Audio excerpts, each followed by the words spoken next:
One of my clients, he had an investment property, and this is as the ship is starting to sink in towards the end of 06, beginning of 07.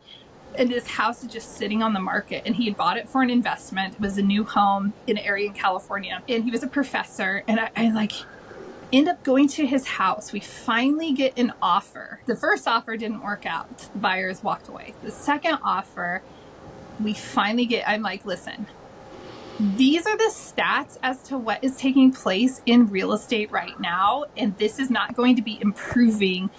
I'm at his house at like 9 o'clock at night.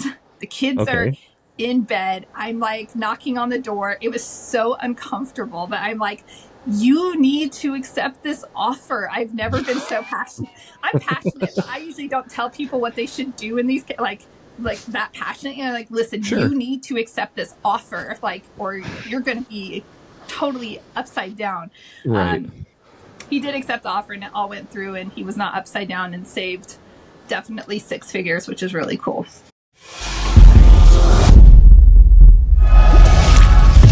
You're checking out the Investor Shed podcast with Nick Beveridge and Jeremy Kitchen. They're on the path to financial freedom, and they're taking their community with them. Stay tuned for the best free real estate investing advice on the internet.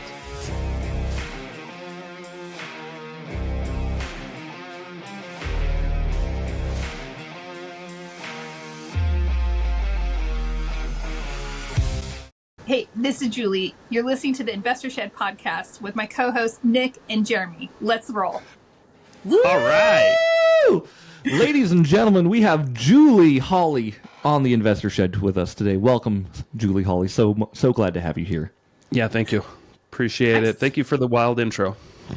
I'm so excited to be here on my very first North Idaho. Actually, it's my first North Idaho real estate podcast I've ever been on. So I'm super excited.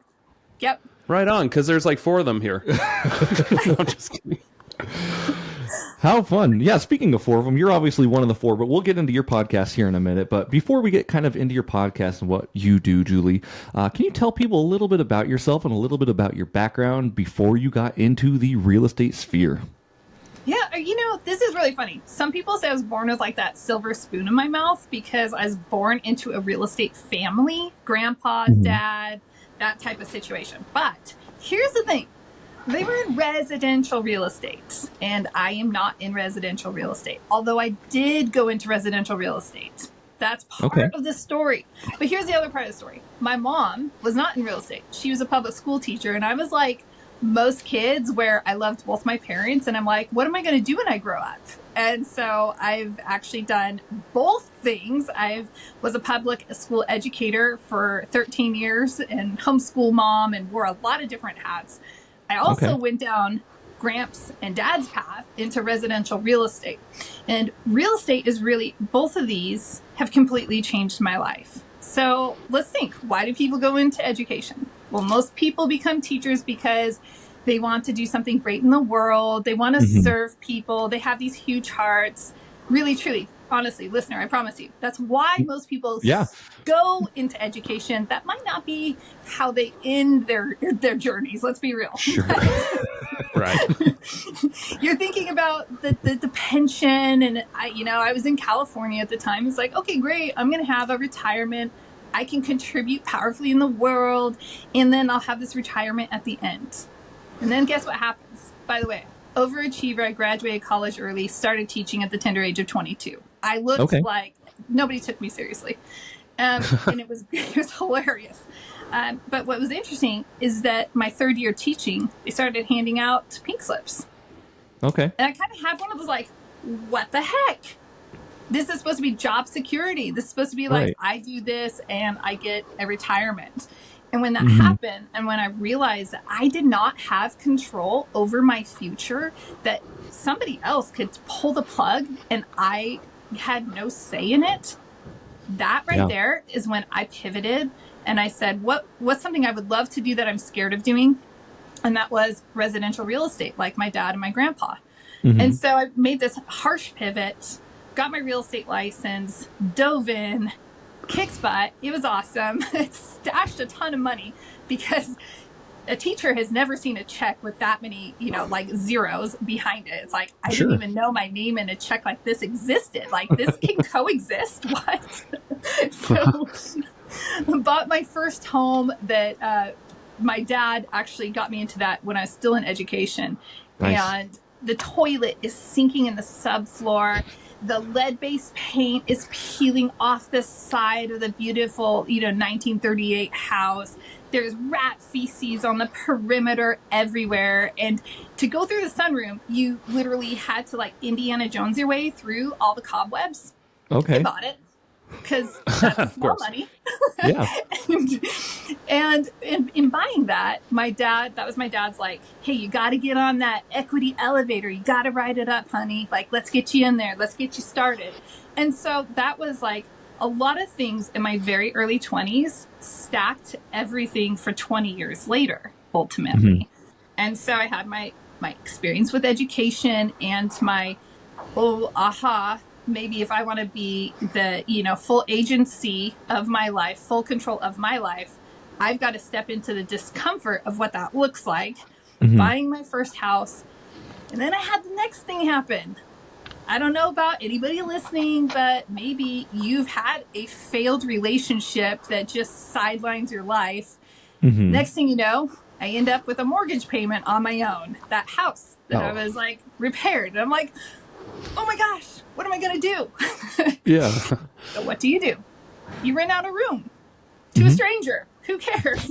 House hacking did not have a name back then. This is so long ago. But however, So wait, is this all while you were teaching?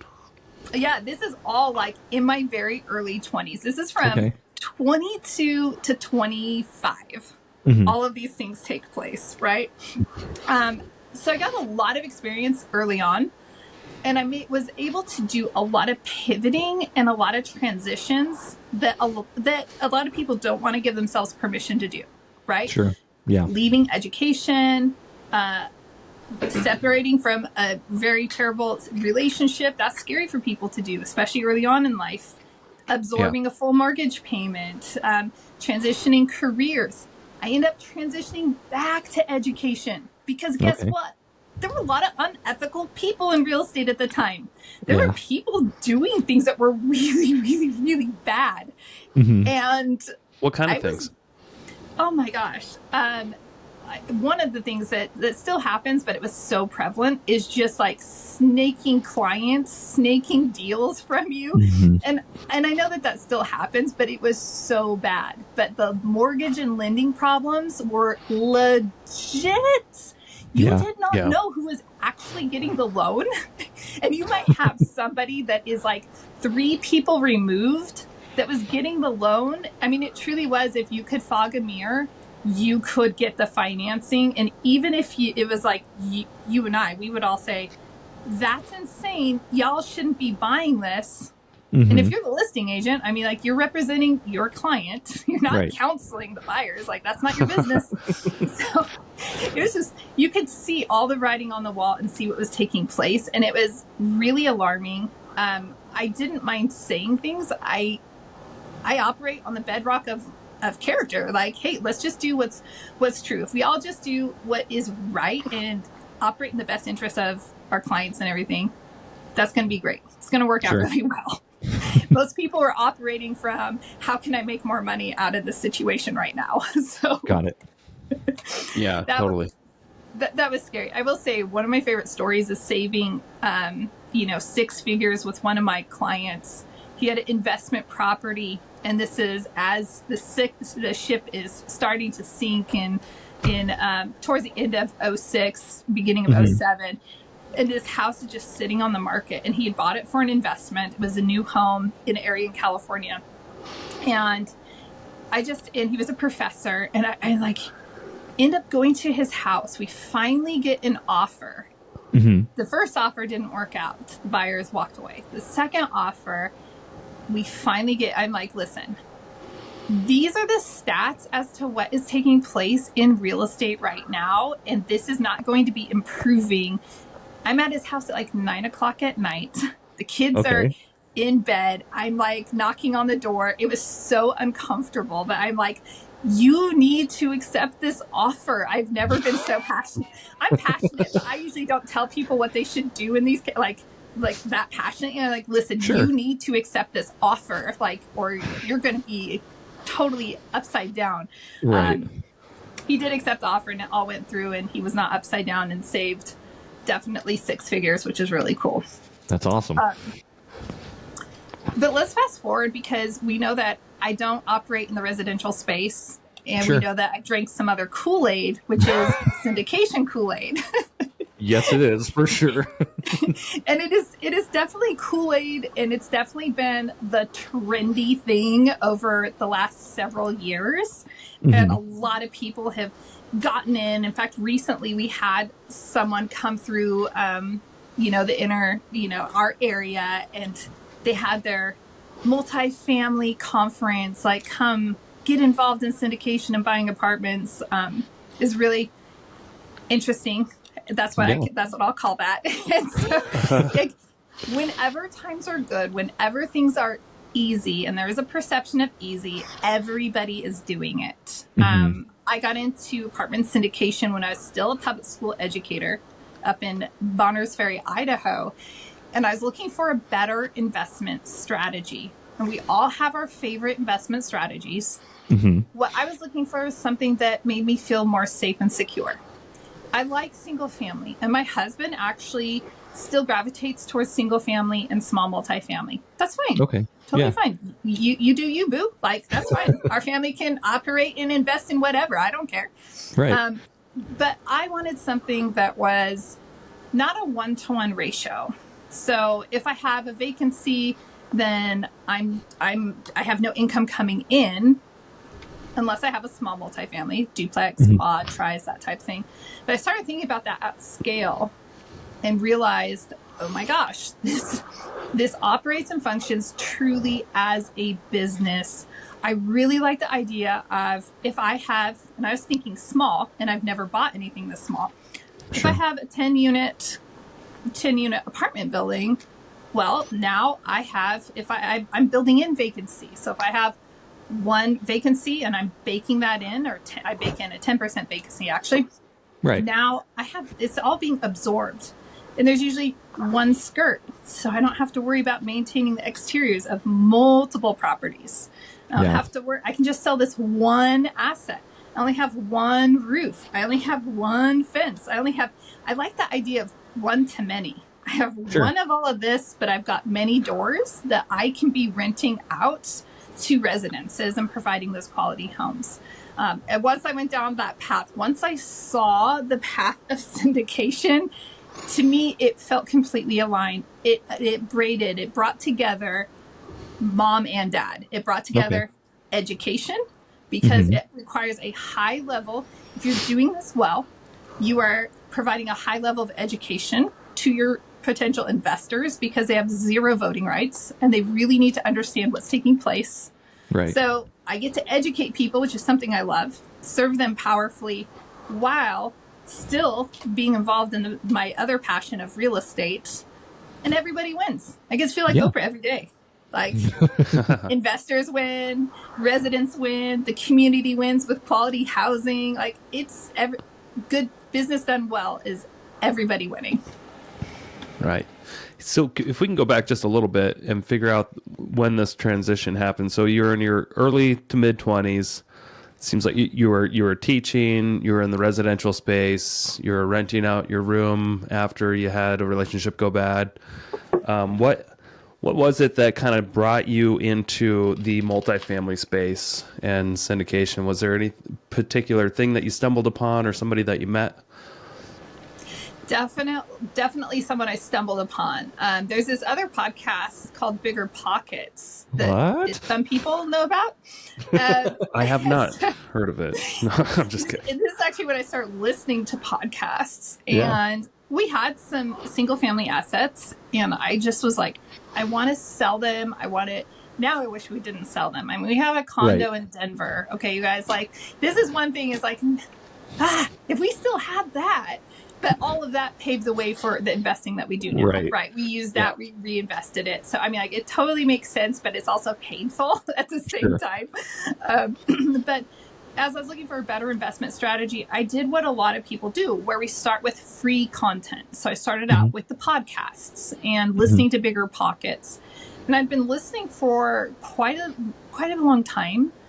And I was driving up to the gym one morning at dark 30. I still can picture exactly where I was, like faith testimony and real estate testimony. And the real estate testimony is I'm driving up North Hill, and for the first time they have a female guest. Now I'm fine. Like, I loved all their guests. They're all fantastic, but I was shocked. I was like, oh my gosh, they have a woman on the podcast. This is the first time. Yeah. And that person was Monique Halm, who now, since then, she's been on my podcast, and she has created her own massive platform called Real Estate Investor Goddesses. And she's just a phenomenal human being. She's so wonderful. But she was the one that actually turned me onto syndication. I had never heard about it. And she was talking about house hacking. Hadn't heard about that yet.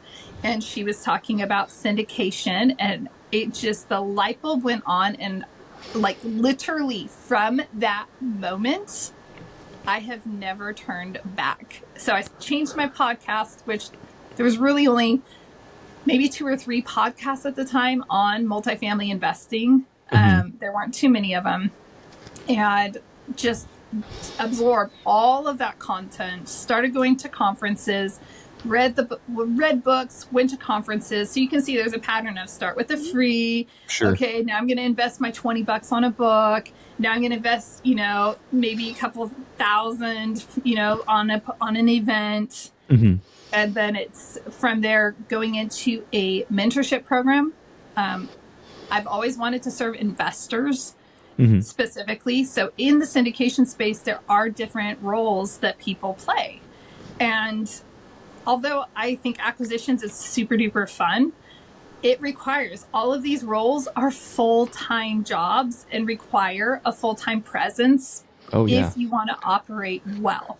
And so it requires meeting the right people, creating the right alliances and the right relationships so that you know that when things go bad, when things get tough, you're confident in the partners that you've aligned with. In my opinion, that's so that you're protecting your limited partners, your passive investors who have zero voice at the table. They're trusting everybody there. They're trusting the general partners with, hey, I just gave you, 6 figures, or maybe it's 50, maybe it's 100, but I just gave you a chunk of money and I don't have a voice. I'm trusting that you are going to operate in a very particular way for my best interest. So I took the slow path in this whole process, and instead of, and I say this really humbly, because I was raised in real estate. I was raised through all the real estate markets.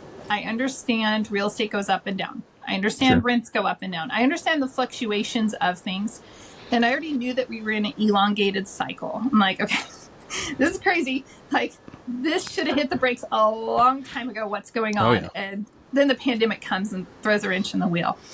But all that to say, it tempered me to a point to say, I really want to make sure who my partners are, and I want to make sure I know what I'm doing. This is just my money. That's one thing. But I cannot lose millions of dollars of other people's money and sleep at night. So I went down this path of, we invested passively ourselves. Like, if I expect people to do this, I want to experience this. Sure. I want to know all the emotions. There's an emotion you have when you wire money and you're like, I remember the phone call. My husband's like, yeah, I wired the money.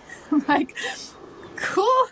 Great. Hopefully we get it back. Yeah, fingers crossed. All right, we're doing it. We'll see where this lands, right?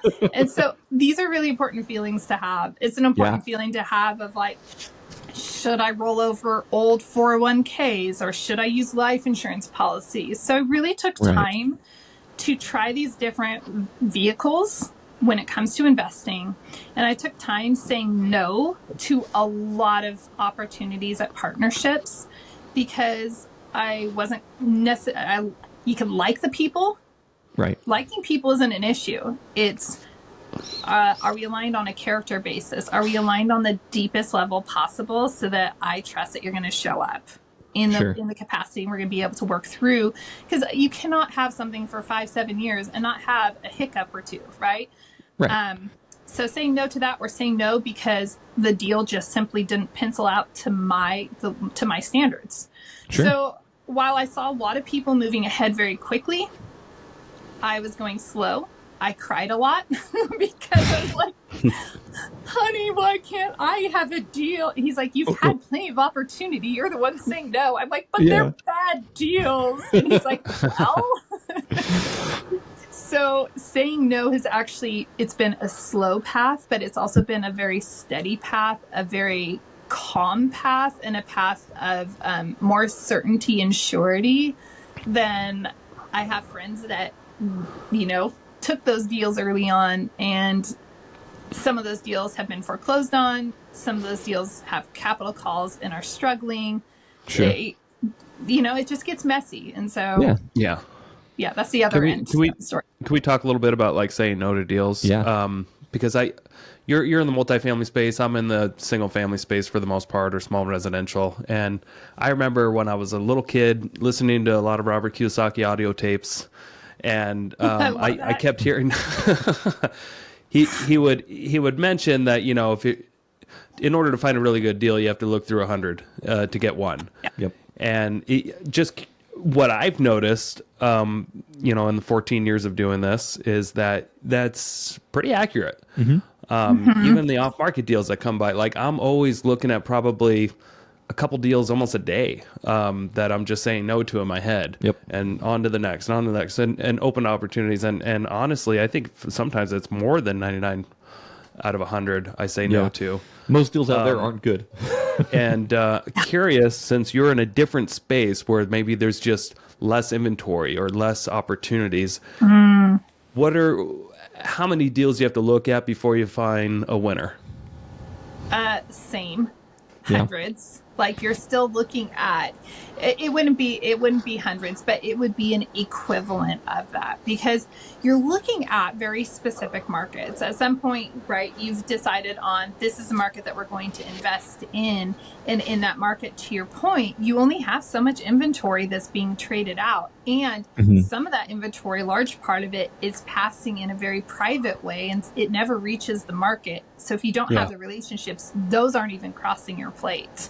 And so, you're looking at copious amounts of deals before you're even saying yes. So last year, my company only did one deal, and that would make some people be like, what? I have friends that are extremely accomplished investors that last year did 0 deals. Okay. Because my opinion is one bad deal will tank the ship. It will take my time. It will take my attention. It will suck everything away, and I won't be able to say yes to the really good deals. But I don't even want good deals. I want great deals. Sure. And so I personally am like 2 to 3 deals a year max, because I want to do great. I don't want to settle for good. I want this is so good. And so literally last week we sent out our first distributions on our deal we closed last year. And that closing took a long time because of what took place in the finance markets. It was crazy. But when you're sending out these nice returns to your investors, as you projected and you're reaching that, it feels so good. There's nothing worse than telling your investors, and I will say, I have a deal on the table. It's a new development deal in North Carolina. It's a 184 unit ground up development. And it's been stalled out by the, because of what's happened with the finance markets. It's just put this pressure, and we've been trying to find the best construction loan, the best opportunity for the past year at this point. And that's full transparency. It's like, okay, how does this work? Have we been working to advance the project? Yes, we've still been working. I mean, now we have all of our permits, our site works, right? Like we're ready. We are so ready. The moment we have our construction loan, is like, boom, let's go. Let's go. That doesn't feel good. I have to write investor reports, and I have to disclose in full transparency, here is where we are and here's what's taking place.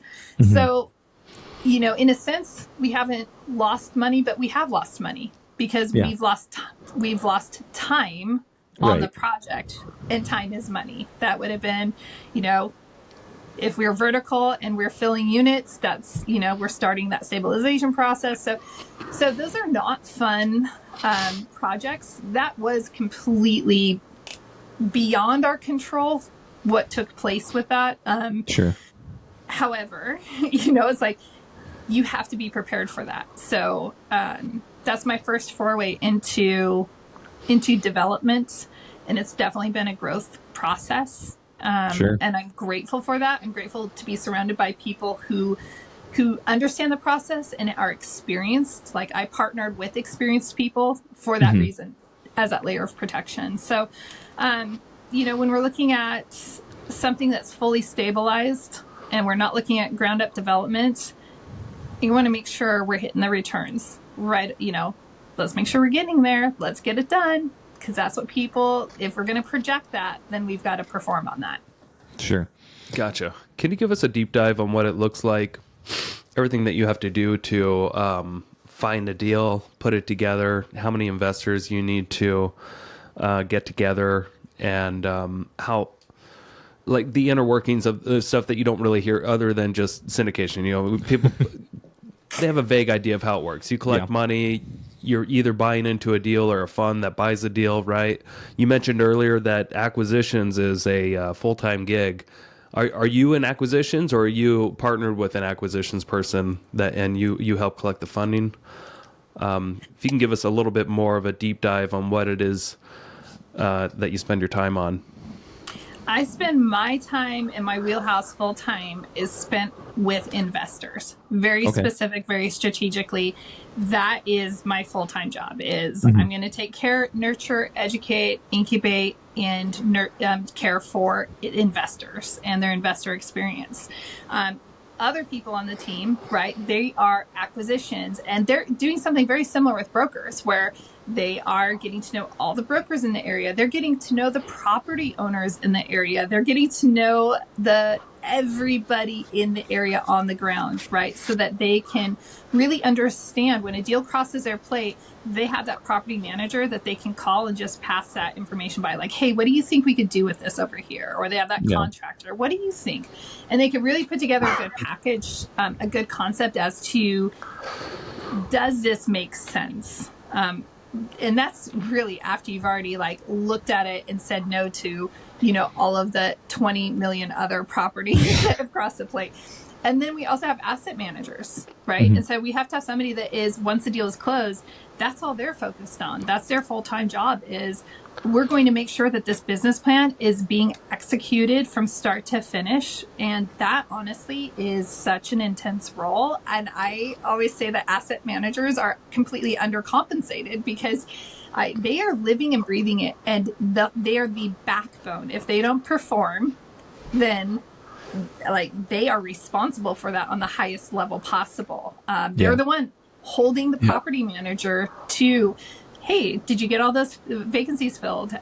Have you tested the rents at this new, at our new price? Have you considered what we should be doing to these units? All of those conversations are really important. Hey, quick commercial break here. Thank you so much for listening to this podcast. I really do appreciate it. If you want to give back, let me help you buy a house, or I can help you sell a house. It's the only way I make money when I'm not investing in real estate. I don't make money on this podcast or the events I do, but I do make money only when I help people buy and sell houses. So if you're looking for your next investment and you're here in North Idaho, I want to help you personally. If you are not in North Idaho, I can still help you out. I have a vast network of referral partners all across the country in Keller Williams Realty, and I can find the right real estate investor savvy agent for you so you don't have to. It doesn't cost you a thing. Thank you for your support. Back to the show. So when you look at a team, most often there will be groups that will come together and invest. So there are a lot of, for example, I love I'll give a shout out, Anthony Walker down there, in Coeur d'Alene. He has Cornerstone Capital. It's Mm-hmm. it's a strong investment company, private investment firm, and so they are all inclusive. They are one unit, one team. So for me, my company, Three Keys Investments, is like, nope. This wing of the team, we bring investor relations into a deal, and so we complement some of the other organizations out there where it's like, for example, I have a good friend of mine that's just a rock star investor. We're going to meet this week to talk. He's like, hey, I have a fund, and this is how it's going to operate. Do you, do you want to partner up? Do you want to bring your investors into this and work together? Cool. And I love where he invests. I love how he invests. And then I'm meeting with some other friends that I'm already partnered with. And again, only the best rockstar investors, clean track records, right? Like they know what they're doing. And they're like, you know what? We just need a couple million. You want to see if your investors want to come in. So when you were talking about, you were asking Nick about, how many investors are we talking about? That can really vary from deal to deal. Sure. I just reviewed a friend's deal a few weeks ago, and I loved that their minimum investment was $25,000. Like, holy cow, that's it? Yeah. What? And I love that because it's very achievable for a lot of newer investors. Mm-hmm. And so you want to look at that. That is going to vary based upon what the minimum investment is. Anytime I see a minimum investment that is, say, $25,000, though, it does raise flags for me. It makes me ask some other questions. Sure. What is their purpose in having a low minimum investment criteria? Because that puts a huge burden of responsibility on that organization. That is more K1s and more tax reporting. It's more of everything, more people to stay, more bank accounts to make sure that they're connected the right way, all of that. It is a lot more work. And so you have to say, what is their purpose in having this? Now, my friends, I know their heart is similar. Like we have a shared heart in, we really want to support people in placing their first or next investment. Sure. But not everybody's going to have that. Some people, it's going to be for them. It's like, great. I want these new investors to get into this deal. I want them to have a great experience because I want them to invest with me every single time as their money grows. And there's nothing wrong with that. There's don't get me wrong. There's nothing wrong with that either. But it's just a matter of what is the philosophy behind your minimum investment? Let's go on the other side. Sometimes people have these minimum investments that are $250,000 or more.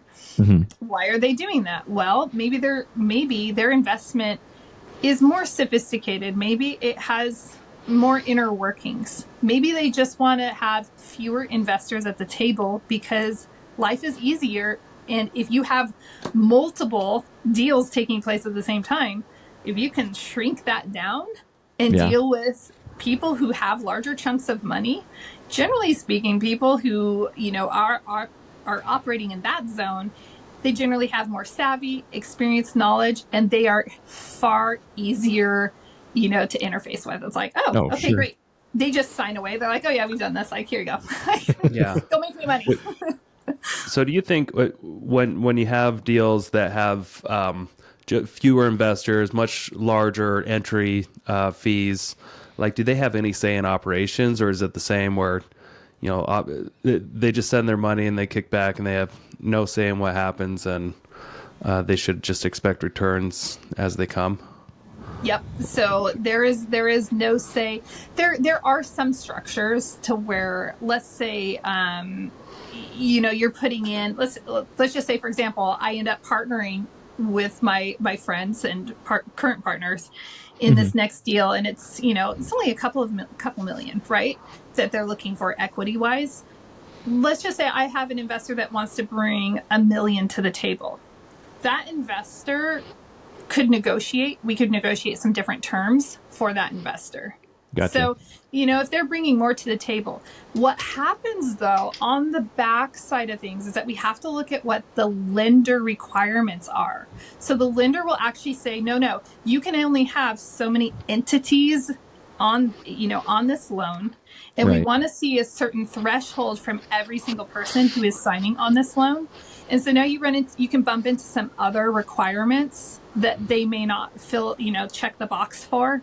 And maybe you don't want their voice at the table, like they might have the financial means, and they might be extraordinarily successful in their own enterprise, but that might not directly translate over into an apartment or assisted living facility. So it's really an important judgment call on the general partners or the active investors to say, yeah, we're going to give you voting rights. We're going to give you a place at the table to have a voice and influence. Because, again, you got to go back to the limited partners who have no voice, no voting rights. They have to be protected. So they're signing up saying, okay, we know who's at the table making the decisions. We trust them. We've vetted them. We're good with that. And then you bring somebody else to the table. That could throw a wrench in the wheel. Sure. Yeah. So, Julie, could you give us an example of how syndication works functionality-wise versus a joint venture? Like, I've done plenty of joint ventures in the past, and it's just, a simple agreement that people have. Some put money in, some maybe have different responsibilities. I know from what I've learned, if a joint venture partner is just putting money in and they don't do anything else, that could be looked at as syndication. So you got to be careful there. So that's why I usually have them also do something else in the joint venture agreement. Like Jeremy here, maybe you'll help out with the demo process, and we'll put that in. Right, yeah. Something like that. But what does that actually look like if you're going to buy a big apartment deal that requires, $3 million down, and you can find 5 investors that will, crowd. I'm assuming you're probably raising capital for a down payment and then also getting a loan in some cases, right? Is everybody buying into an entity, and then that entity brings the down payment? Or how does that functionally look to simplify it? Like on an org chart and such, how would that actually look? So the limited partners are actually, everything is held in one LLC. Okay. So everybody is just simply fueling into that one LLC. And you're absolutely correct. Generally speaking, we're, raising, bringing in the outside capital for the down payment, right? And then also that could be covering reserves. That's going to be covering CapEx expenditures. And so really looking at, this is why it's so important to look at that business plan to know, okay, why are you raising this much money? What do you plan? You're bringing in an extra $2.5 million. Why? How's that going to work? Because some people, I say that because there has been a practice over the last few years where people are over raising and using that to pay distributions back to their investors. So their investors are just getting their own capital back, and it's like, yuck. It's weird. It's really not demonstrative of how it's performing. So I just be very wide-eyed with that. I just got myself off track. Sorry, that was one of my little. No, you're good. That's something I wouldn't have even never thought about in that sphere. So that's called a pyramid scheme or something. Yeah. Right? Or was that a Bernie Madoff story?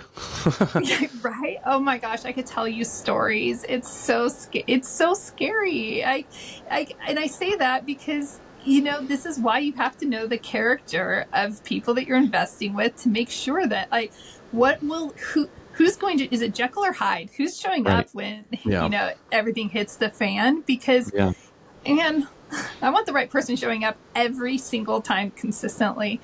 But to your point, Nick, you're absolutely right.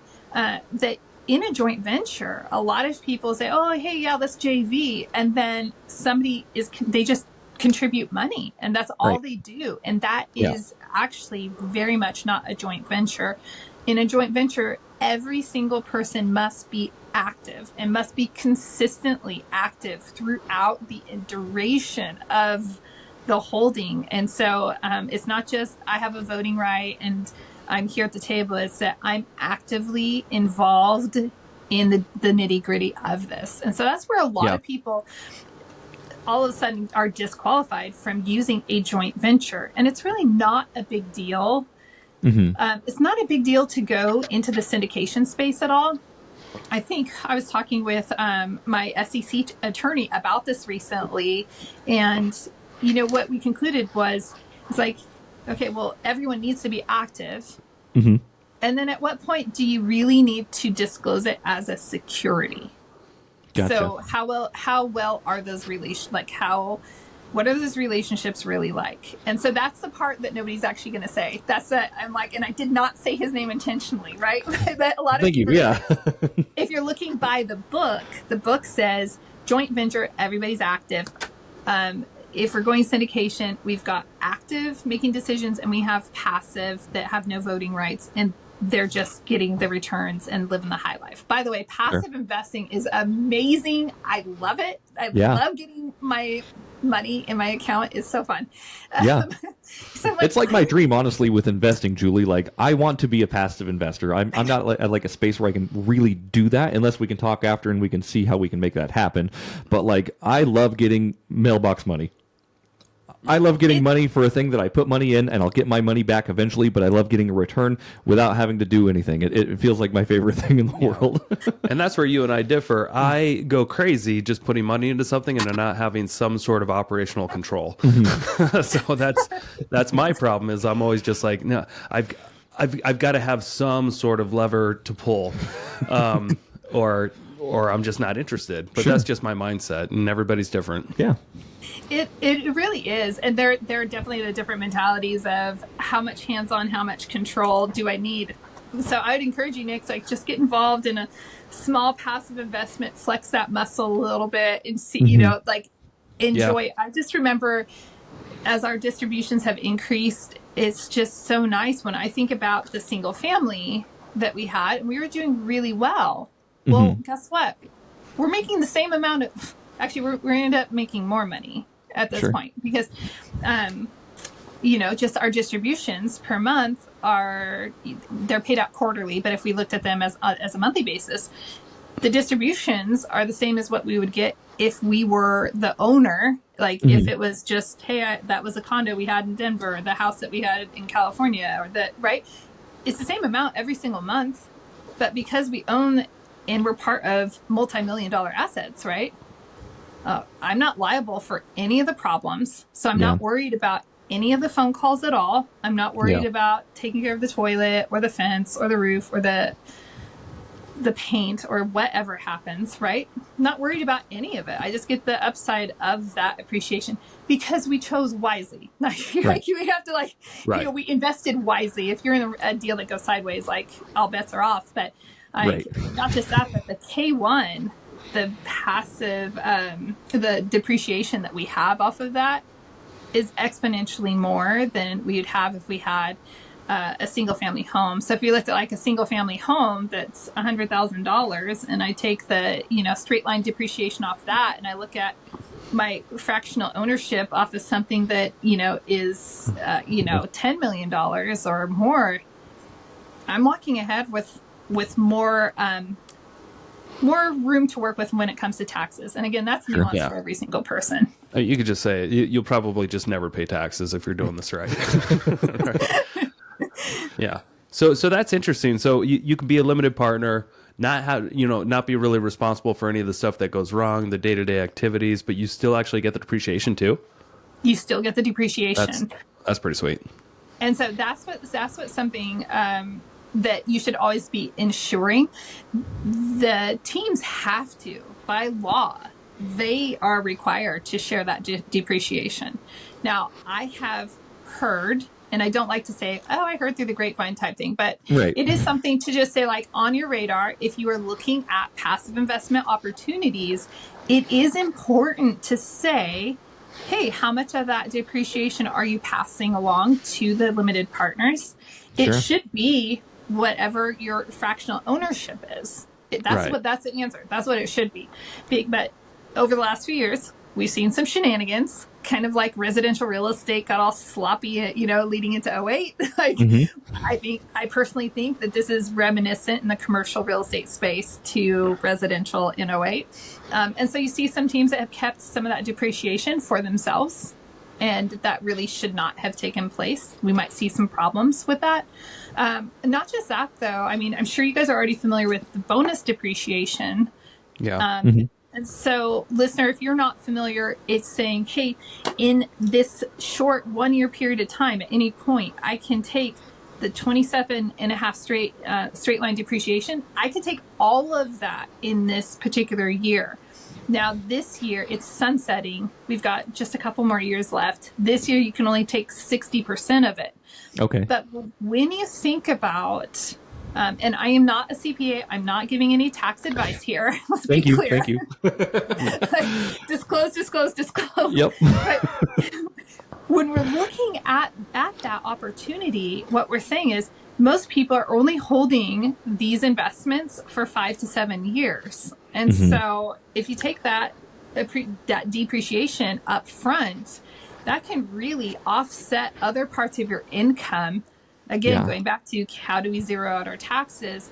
And then you can reinvest that in another capacity and snowball it. Just always remember, we can defer, but we will never delete taxes. And that's why you really have to work with a very seasoned tax strategist, which is so much more important than a CPA. CPAs are great. They file the paperwork. Tax strategists, they're the ones who actually know how the code works and how to use it for you. Right. Yeah, they try to save you money. And one thing I'm just going to add to that, if you are, experimenting with a cost seg and wanting that accelerated depreciation right away, and then you're planning on selling your building in 4 or 5 years, you got to be aware that you could potentially be liable for the recapture of that depreciation that you didn't hold on to the building long enough for. So just something I want to throw out there in case people get that miscued. That's so important. Yeah. It's hard to screw over the tax guy. So they will always find a way to make sure that it comes back to you if you don't follow the exact rules, for sure. But these codes are meant to incentivize growth. Yeah.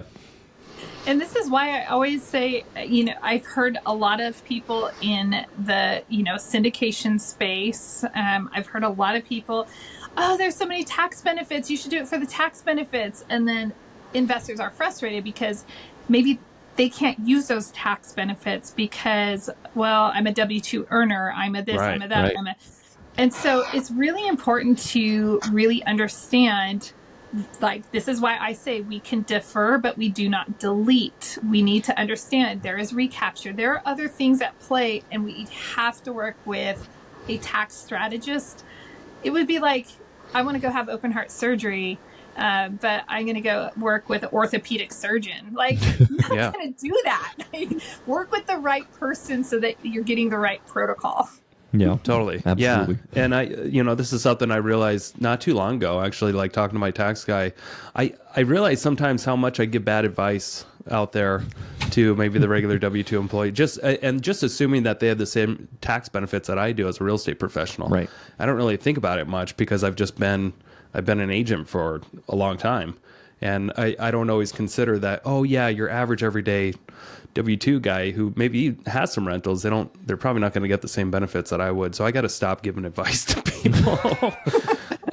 Because for me, taking bonus depreciation or accelerated depreciation, it doesn't make sense to me. It's just an extra expense because I'm going to be able, with the rentals that I have and having my, being an agent, I'm not going to have a tax issue. So I don't need to spend the extra money to do those cost seg studies. But everybody's situation is totally different. So we just want to stress that. Let's throw another wrench in the wheel. And I'm going to defer this to Brandon Hall, who is a real estate specific CPA. He was on my podcast a couple of years ago. We spoke very specifically and deliberately to real estate professionals, right? Real estate agents specifically. And he said technically real estate agents are not real estate professionals. He's like, in order technically to qualify as a real estate professional, you must have an active investment that you personally oversee that is not being rented out to grandma or auntie or something like that. It has to actually be. So maybe it's an ADU that you're renting out to the college kid, or maybe but you have to actually be active in investing in some capacity And so that for me was a huge paradigm shift just by nature of my family and my husband's profession. I'm like, oh, well, technically he's not a real estate professional. What? Yeah. Yeah, there are technicalities to that. We actually just had Tom Robinson speak at our monthly event just a few days ago. I just put it online for those that want to hear it. But yeah, there are like three things. It's 750 hours active. Yep. If you are a property manager or an agent, it just becomes a more of a no-brainer that you should qualify. But yes, you're right. You've got to be doing other activities as well. Yeah. But let's transition out of giving tax advice if we can. Which again, not tax advice. Yeah. This is for entertainment and education purposes only, everybody. Before we run out of time, we got to talk about your event coming up. Yeah. So if we could, tell us about the event that you're throwing in Coeur d'Alene here very soon.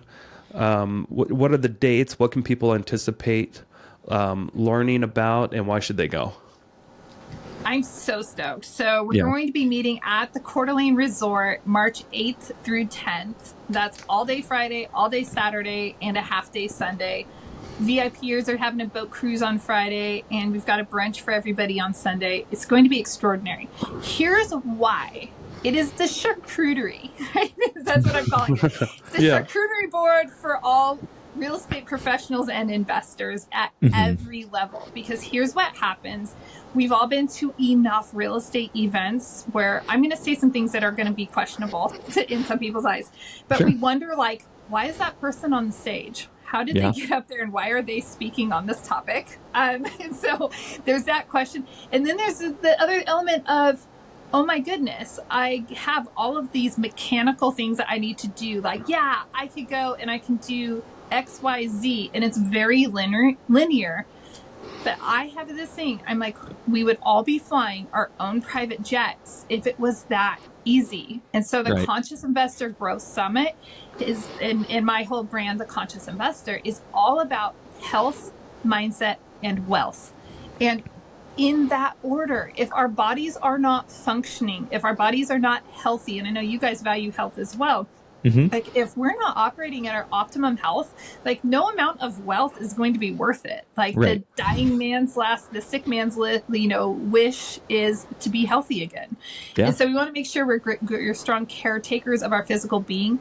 So this event has specific speakers who are experts on that. We have gut health, we have nutrition, we have, how do we actually have that exercise regime so that we can regimen, so that we can actually, that's funny, so that we can actually take care of our physical being in a strong way, because we don't want to leave that untouched, and then we don't want to leave our mindset untouched. So my good friend and business partner Anthony Vicino, he's coming and he's speaking on like how we can, what is the topic? Is so good. It's like I'm looking at it. I had to look at it because it's so good. How to unlock hyper focus on command. I love it. So it's so powerful. We're talking about the stories that we tell ourselves. So we're looking at the mindset element, because those elements right there are what hold most people back from living out and living into their great wealth dreams that they have. Like every single person, there's enough wealth, there's enough abundance in this world, and there's enough money in this world where everybody could have their private jet, whatever that experience is for you. But not only are we talking about the health and the mindset, we are talking about the wealth. And while I love investing through apartments and assisted living facilities, there are lots of ways that we can be investing, and we're going to talk about those. We're going to be talking about invest, like how do we buy a business? One of our speakers, she lives in Texas. She bought a business out in Florida. How do we do that? How do we do that effectively and in a conscientious way? How do we, build and develop our credit so that we can advance further? How do we unearth that money to place our passive investments, if that's what we want to do? I have an economist that is coming also, and he's a professor. He's also an investor. And he makes economics super interesting and attainable. He takes all of the noise that we get from the news, and he eliminates the noise, and he brings it down to our level so that we can really have that discernment to understand yeah, this is how I'm going to invest in this market cycle, right? Because good investors never stop investing. We just have to know which play we're going to run. And so he's going to be teaching like, hey, let's look at the, economics so that we can really understand. And then I love that Sarah Weaver is coming up and she's going to be speaking.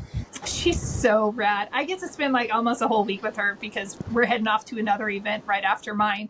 How cool. Yeah.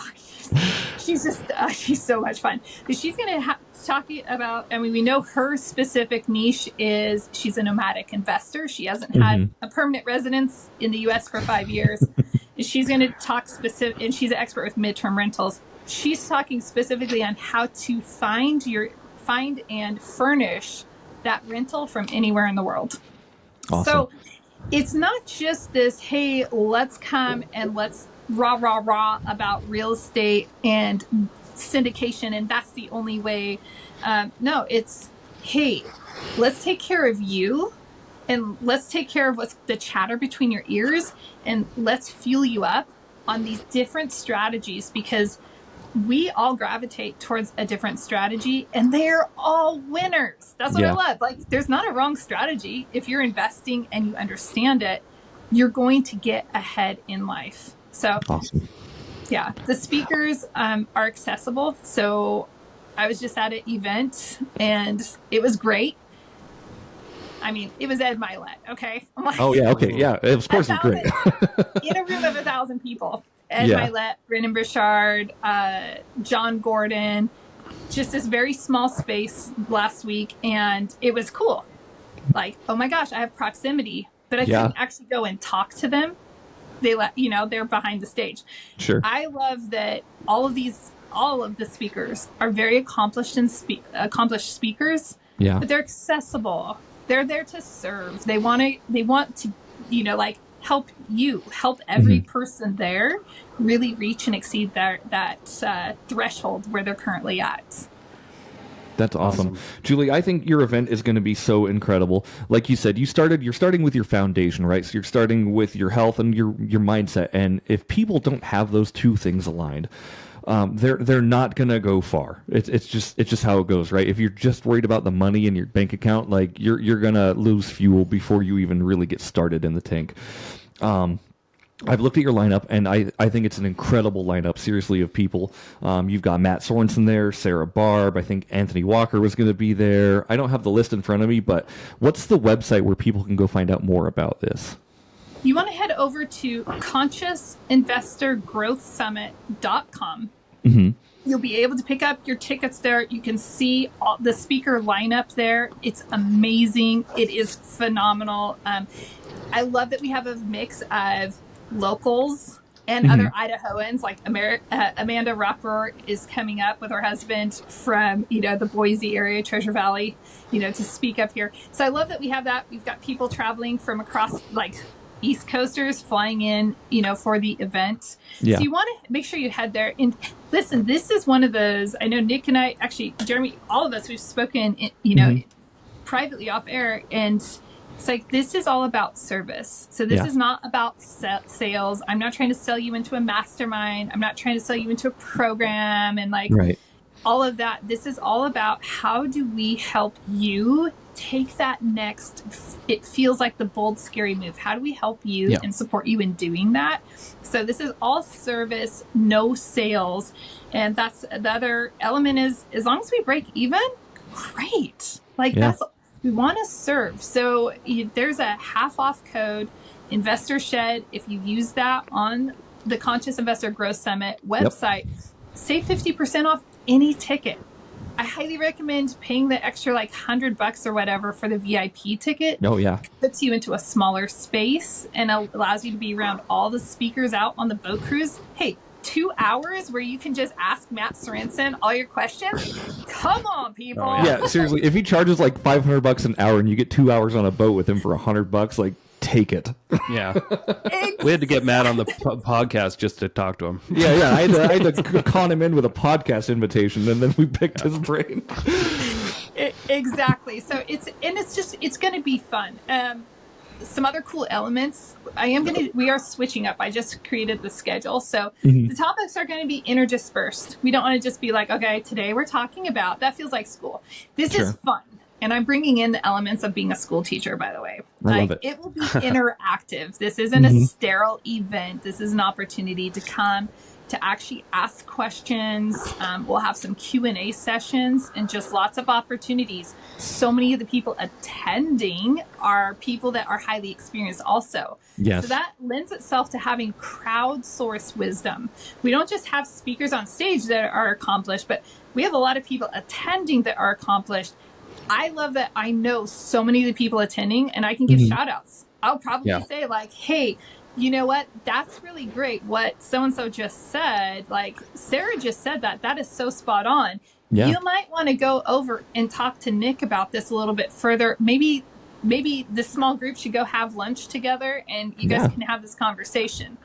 And develop out our network. I want to add something to that. Sorry to interrupt you, but like what you said there, I don't know if you emphasize this enough. Like when you have events like this that are meant to just kind of attract actual good people, that's what I get out of events. And that, like, you can go to an event like this and hear stuff and get crazy motivated. Yeah. And you'll forget almost everything. But what you won't forget is the people that you meet there. And that's where I've created the best relationships that have made me the most money. Ever, is just by going to these events and making the context, because it attracts like-minded people. And the friends that you'll make at this event, if you pass out cards and actually use that time to network, that's where people are going to get the most return out of this. That's just my opinion. Absolutely. I'm so with you there. And I look at the speaker lineup and, just the qualifications of their people where I've vetted these. I know most of these people personally on a deeper level than the average bear, right? And it's like, no, these are good people. These are people you want in your corner, and you want to be in each other's corners because they're those people where they're stable. They're not fogging the mirror like real estate agents back in 08, right? Like they're the real deal. And especially as we are shifting, it can't be like investing strategies. I'll put it that way, because I think every time is a great time to invest. But as we're shifting, we definitely want to make sure we're aligned with strong, like-minded people that we can pick up the phone and say, hey, can I just buzz this idea past you? And they're going to do that. But that comes by going to events. I'm looking over and I have so many of the event badges. I've kept them. But there's a lot of money over there. Yeah. And I'm like, that was the best money I like my college education. That was good. Yeah. I'm not going to knock my college education. It was good. But dang, that over there is worth more than my college education. Like I paid more over there. Yeah. That is more than it. And it's also given me a lot more than my college education. Right. Yeah. So again, for those that want to go to it, I'll have a link in our show notes. And you said they can use Investor Shed to get an extra discount? Yep. Investor Shed saves 50%. Yeah. And is that one word or two? It is all one word. Yeah, we'll put it in the show notes too. Okay, so perfect. I've got an email too that we can send out. Thank you so much for doing that. So Julie, real quick, I do want to talk, like, we're at an hour now, so we're almost at the wind down, unfortunately. Like, I would love to get you back on and talk again with you, because there's just so much I was writing down I still wanted to talk about, like spousal support, how to operate a syndication. Lots like, of notes we're just taking notes here. If you would like, I would love to have you back on eventually, and we could talk a little bit more about business, because you're just a super intelligent lady, and it's so cool being in your presence and talking with you about this stuff. But as it is, we are getting towards our wind down, so we'll get towards the wind down questions, if that's okay with you guys. I'm okay with that. All right, cool. Quick questions at the end, Julie. So if you had one business or investing book you recommend every investor read, what would that be? Business or investing book? Ooh, I'm literally looking around at stacks of books, and I know I should have something that is like, I'm going to say what I'm reading right now. Yeah, do that. And here's why I'm going to say that. And I'm going to provide an explanation for you, listener, because I think this is helpful. Every book, every relationship, every event, everything changes us a little bit. And so what was really great for us, like Rich Dad, Poor Dad, is really great for a lot of people as the gateway. Yeah. but it doesn't challenge them down the road. This is going to be silly for some people, but I'm loving Business Made Simple by Donald Miller. Nice. I have an education degree. I don't have a business degree. And so if you are feeling like you want to level up and understand business practices, I feel like this is very accessible, more accessible than a lot of I've read a lot of business books. I go business and personal development back and forth. Okay. And so I really like his approach in here. It's very much like StoryBrand. If you read that book. I read that. Same tone, same accessibility, but the principles are really, I was able to understand the principles. So I'm excited about that. And it's actually something I'm using a lot of his strategies to implement into my business this year, just to do some, we always need to be working to improve business practices, in my opinion. Right. And I think you're right, too. Like you said, like whatever you're reading right now, you're going to be implementing into what you're doing in the future. If you're reading and not taking action or not implementing it, you might as well not read. Because if you're not taking anything and, learning what to do or what not to do from that scenario, just why even do it? Can I say next something question. that is going to be like... Go ahead. I'm going to apologize, but I'm not going to apologize. Don't apologize. There's a phrase for that, and it's called mental masturbation. Yeah. And I'm sorry, I cringe saying it, but it's so apropos. Like, it makes so much sense. Like, don't just read something just to read it. You might as well be scrolling. Don't criticize anybody that's scrolling on, whatever. Because, just because you have a book in front of your face does not mean that you are better if you're not implementing it or if it's not changing you in some capacity. Right. And I've taken the approach this year, I used to read a lot of books and I think I had information overload, mental masturbation, like you're saying. Right now, I'm reading the same book over and over. Like I go back and I reread The Richest Man in Babylon, twice a year. So good. Yeah. It's just I'm if I can just nail down these principles, it's going to be okay. I don't need to reinvent the wheel here. This is simple stuff and you can do it. Next question for you, Julie, is if you had $30 million gifted to one of your bank accounts, what would you buy or invest it in? Oh, I would buy apartments and assisted living facilities, hands down. And that's what I would invest in. I would put leverage. I wouldn't buy them outright because even though interest rates are high, that is still cheap money. That is dirt cheap money. So I'd definitely put leverage on everything and buy up a storm. And then out of all the money babies that are made from that allows you to go and contribute to the world in other capacities on an ongoing, regular basis. That's awesome. Got to get those money babies. I've never heard of it like that. I'm writing down money babies. I love money babies. I'm getting these cool new terms I've never heard of, like the equity elevator, something that your grandpa said. I'm like, that's interesting. I haven't heard that before. Get on the equity elevator. Yeah. My dad always your said dad, that. sorry. I didn't understand equity elevator I'm so embarrassed, but he worked to teach me about equity. I'm like, I just don't get it. Yeah. I'm going to say that next time my daughter wants to push the buttons on an elevator. Yeah. We're on the equity elevator. Actually, that's so great. You could, just go down to the resort and ride the elevator up and down, say this is when we bought the house. And then we made these improvements and, waited a few years and it appreciated and now we sold it. I love it. So good. Next question for you, Julie, is one of my favorites. How do you define success? Oh, wow. Success is defined by the character of a person. It's really, there's no dollar amount that is going to define success for anyone. But if we can show up to the world in a way that we're our authentic self and we're not ashamed to be our authentic self and we're contributing in powerful ways, then to me, that's success. And that's going to look different for a lot of different people. But a dollar amount is very flippant. There are a lot of people that have a lot of money babies, piles of money babies, and they're assholes. Sorry, that's reality. And so it's like, why? How is that benefiting the world or the people around you? And so true success is going to come by the caliber, the substance that makes you, the bedrock that is the foundation of your life, your character, how you show up, and how you are, serving and supporting the people around you. What an incredible answer. That was really good. Yeah, that was a good answer. It made me think of Breaking Bad. Because, you feel for him at first, and then all he wants to do is just make money for his family. But by the end of it, you just hate the guy because of his character. Yeah.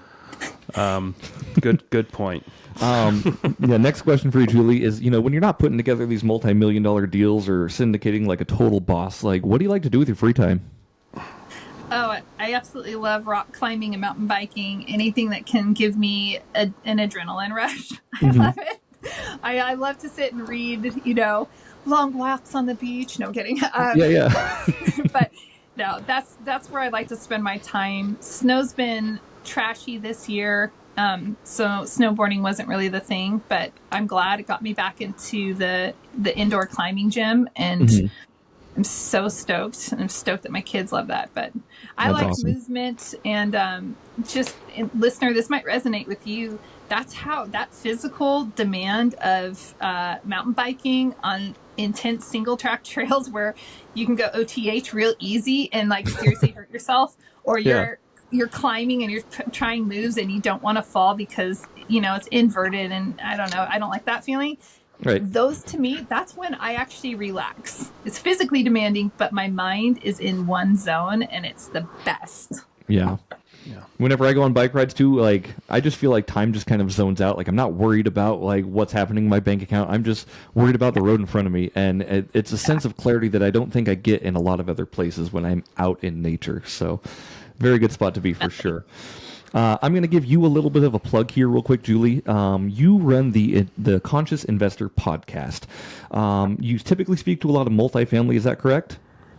So it actually speaks to a lot of different investing strategies. It is very much like the event. It's health, it's mindset, it's wealth. And this year I've done a lot. My goal is to bring on one health expert every single month, because I was really neglecting the health element, and I felt like, why am I doing that? That's absolutely foundational to the conscious investor. So lots of powerful professionals, top tier people. We'll also talk about the health of our, the health and wealth of our relationships. So I'm expanding, definitely we'll always have the heart of real estate investing, but listeners are going to notice that I'm infusing some other elements in to support in a holistic way. Sure. Really, it's going to build you up from the inside out. I love it. Right on. And a lot of this stuff, like, I know like investing is supposed to be with money, but like, I truly think you can invest in other things. Like investing in your health and your mindset is, like you just said, so beneficial for people. It's foundational. It's foundational. Absolutely. Like mental health is a big hurdle for a lot of people to get over. And a lot of people don't have the resources or the capability or that what they think of themselves capable to fix that. So having resources out there to, expand that is incredible. So props to you for putting that out there. Podcast is great, so go check out Julie Hawley's podcast, The Conscious Investor, as well. Last question for you, Julie, though. Where can people find out more about you? Oh, head on over to I Am a Conscious Investor. It is an affirmation on purpose. I love it. Because nobody can spell conscious. Let's be real. Yeah, I got to Google it. You guys on the spot, you'd be like, I have no idea. I misspelled it here when I wrote it down. If you just go to your URL and type in that affirmation, IamAConsciousInvestor.com, and you'll have access to investing, the podcast. If you want to bring me on as a speaker, I love speaking. I speak across the country. It's so much fun. And then also, there's merch on there now. Yeah. I'm so excited. I joined the merch world. Yeah. Merch? That sounds awesome.